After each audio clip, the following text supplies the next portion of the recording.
Bismillahirrahmanirrahim. Assalamu alaikum students. I am your teacher Ms. Farha Jameel. I hope you all are fine. Students, yesterday we have learned economic deprivation of the Muslim in India. Now we are going to start our next topic, two nation theory and its origin, evolution and explanation. बच्चों इस topic के first paragraph में हमें बताया गया है कि सब कॉन्टिनेंट यानी बरे सग़ीर में हर शख्स जो इस्लाम कबूल करता था वो अपने आप को उसी माशरे का यानी मुस्लिम माशरे का फ़र्द तस्लीम कर लेता था और मुस्लिम माशरे से और उसी रियासत से वाबस्ता हो जाता था। ऐसी सूरत में वो अपने तमाम साबका रिश्तों को तर्क कर देता था और वो अपने आप को एक नए समाजी निज़ाम से जोड़ लेता था जो कि मुस्लिम सोसाइटी कहलाया। बच्चों जैसे वक्त गुज़रता चला गया तो सब कॉन्टिनेंट के अंदर मुसलमान एक अलग और मुनफरिद मिजाज रखने लगे और हर लिहाज से दूसरी तमाम अक़वाम से मुख्तलिफ नज़र आने लगे। इसी जुदागाना तशख़्ख़ुस की बुनियाद पर दो कौमी नज़रिए यानी टू नेशन थ्योरी सामने आई। बच्चों दो कौमी नज़रिया क्या है?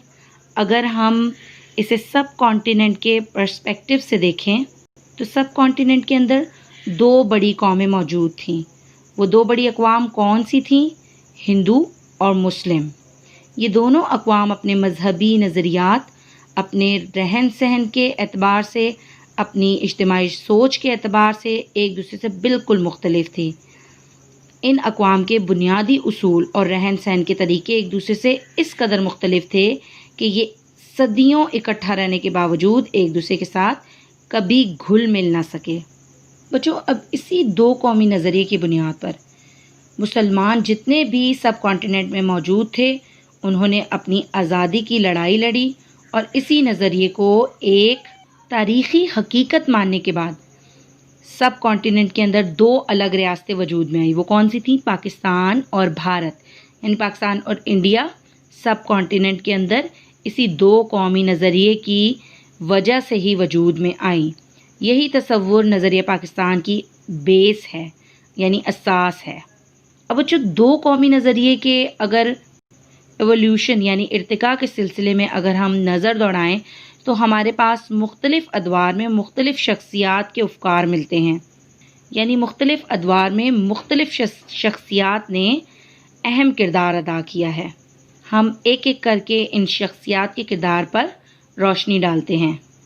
जी हाँ बच्चों, जैसे कि आप तस्वीर में देख सकते हैं सर सैयद अहमद ख़ान की ये तस्वीर है। तो हम सबसे पहले सर सैयद अहमद ख़ान के किरदार पर नज़रिए पाकिस्तान के दो कौमी नज़रिए के हवाले से रोशनी डालते हैं।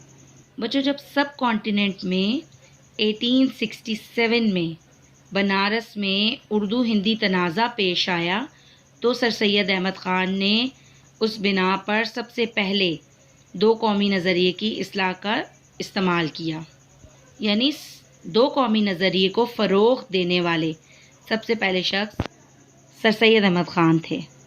और सर सैयद अहमद ख़ान ने मुसलमानों को एक अलहदा कौम कहा और हुकूमत को बावर करवाया कि बरे सग़ीर में कम अज़ कम दो अक़वाम आबाद हैं, एक मुसलमान और दूसरी हिंदू कौम, और ये भी कि मुसलमान हर लिहाज से एक अलग कौम है क्योंकि इनकी तहज़ीब, सक़ाफ़त, ज़बान, रस्म व रिवाज और ज़िंदगी का फ़लसफ़ा हिंदुओं से बिल्कुल मुख्तलिफ है।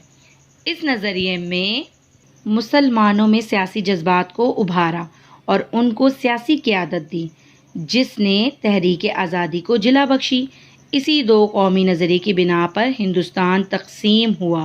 तो बच्चों हमने ये याद रखना है कि सर सैयद अहमद ख़ान वो फर्स्ट पर्सन थे जिन्होंने टू नेशन थ्योरी की टर्म यूज़ की थी। कब? उर्दू हिंदी तनाज़े के वक्त, जब बनारस में हिंदी उर्दू कंट्रोवर्सी चल रही थी। दूसरे नंबर पर डॉक्टर अल्लामा मोहम्मद इकबाल की शख्सियत का जायज़ा लेते हैं जिन्होंने नज़रिए पाकिस्तान के लिए अपनी खिदमात अंजाम दी।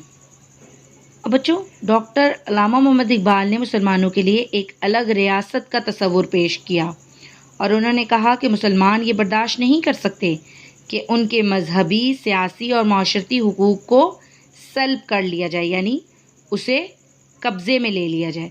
लिहाजा मेरी ख्वाहिश है कि मुसलमानों के लिए पंजाब, सरहद, खैबर पख्तूनख्वा سندھ اور بلوچستان کو ملا کر ایک ریاست بنا دی جائے۔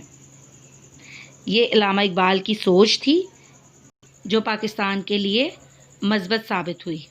اب بچوں، آپ نے ان دونوں شخصیات کی خدمات کو اچھی طرح سے یاد کر لینا ہے۔ بقیہ شخصیات کے بارے میں ہم اگلے سبق میں پڑھیں گے۔ فی الحال آپ نے انہی کو اچھی طرح سے یاد کرنا ہے۔ اپنا بہت خیال رکھیے گا۔ اللہ حافظ۔